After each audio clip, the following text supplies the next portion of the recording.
guys, welcome back to my channel. Thanks for stopping by. Make sure you subscribe and hit the notification bell so you're notified when new videos go up. And yeah, today's recipe is a good one because we are working with these beauties. That's right, we're breaking out the beets today. Can you guess what for? It's for a traditional cheesy classic. To get started on our beet pepperoni, we're obviously going to start with some beets. And this is obviously just right like off the beet root. I would say get actual beets as opposed to the ones that you can find in stores. Partially because they're already prepared, and then because they're just not going to have the right texture or thickness. So what we want to do is cut these into, thin pepperoni-like slices. Of course, if you had a mandolin and were more comfortable with that, you could totally do that. You wouldn't want to set it at the thinnest setting probably, because you still want your pepperoni to, have a bit of an edge, but it's completely up to you. So yeah, it's going to depend on the size of your beet as well, but shouldn't need, unless you're going to make a whole big batch, these do keep really well once baked. And then you can just use them on a pizza, or you could just not bake them and just leave them marinating and then save them in your fridge to use on pizzas. That's an option too. So yeah, so it's really gonna depend on how many beets you want to use. But typically one beet, and this was a pretty small medium beet, that's gonna be enough for one pizza. But feel free to do more if you'd like.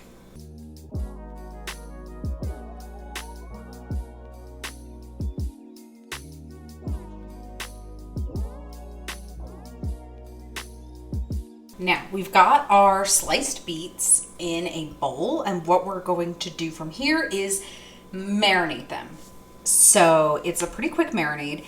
We're going to start with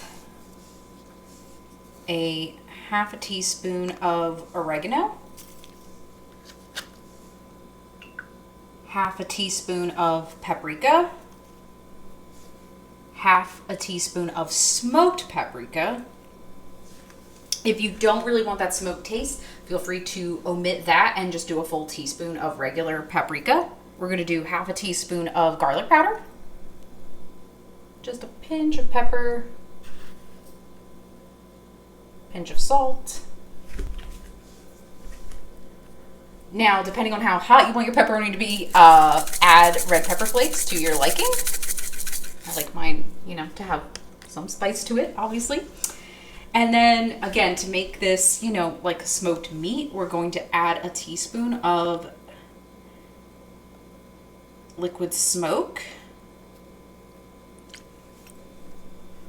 But again, if you don't want that smoky flavor and would prefer to just have it kind of meat-like, then just omit and use the regular paprika. And then you can use dried mustard or mustard seed, crushed mustard seed. But we're going to add, I actually prefer to get it like a paste. I actually prefer to add just regular mustard. And kind of do about a teaspoon. Start from there. And then once you stir everything together, you can just dip your finger in and see if it's too mustardy for you and adjust accordingly. But yeah, then we're just going to mix this, and unfortunately there's really no better way than to just do it by hand. And it's like your fingers are probably already stained from cutting the beets, so it's fine, but you just want to make sure everything is kind of distributed.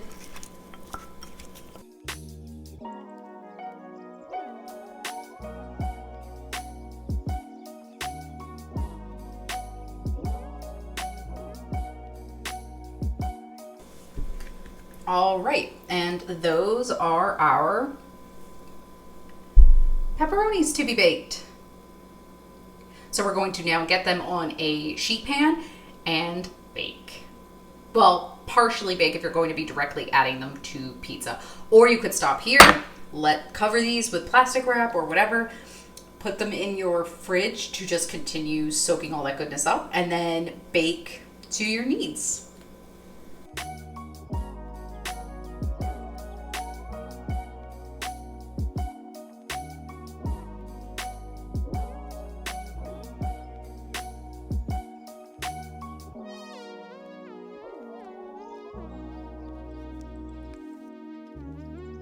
Once your pepperoni are lined out on the sheet, we can put them into an oven preheated at 375 degrees and let them bake for at least 20 minutes, then check on them.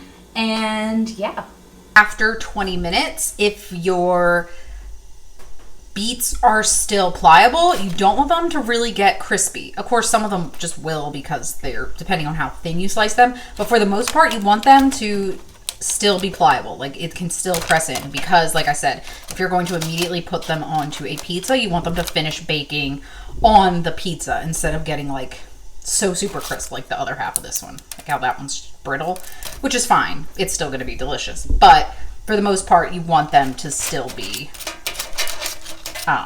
pliable. But yeah, if at 20 minutes they're not at this point, they're still too hard and raw, continue baking for another 10 minutes, but closely watching them. And yeah, now of course you could just let them fully bake and let them get completely crisp if you wanted, if you just kind of wanted like pepperoni beet chips, or if you were just going to simply place them on top of a pizza. You know, you don't have to bake these directly onto the pizza. That's just my preference. So yeah, let's build our pizza.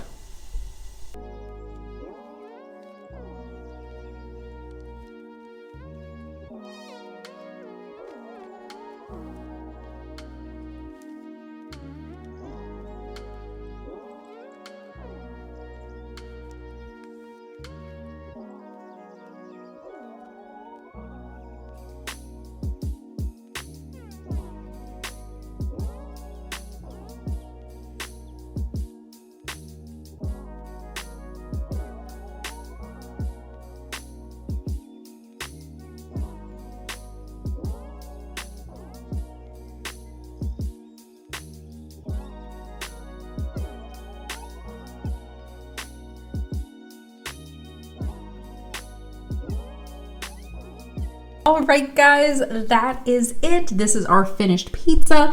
I went a little extra, of course, and did a super spicy pepperoni kimchi pizza. So there's kimchi on the bottom when you saw me assemble, and then our spicy pepperoni on top, which look how beautiful. It got, you know, crinkly at the edges like real pepperoni, and it's still, look, like it's still pliable. So it's going to have that chew like regular pepperoni. I don't want you to think these are just like beet chips sitting on top of your pizza, because they're not. It's so, so good.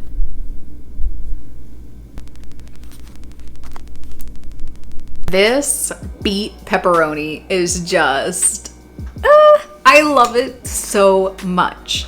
It's way easier than trying to make seitan. It's way more cost effective than buying pre-made vegan pepperoni. And it's better than the ones that are available in the stores anyway, that are kind of like weirdly gummy or like don't pull apart nicely when you try to eat them.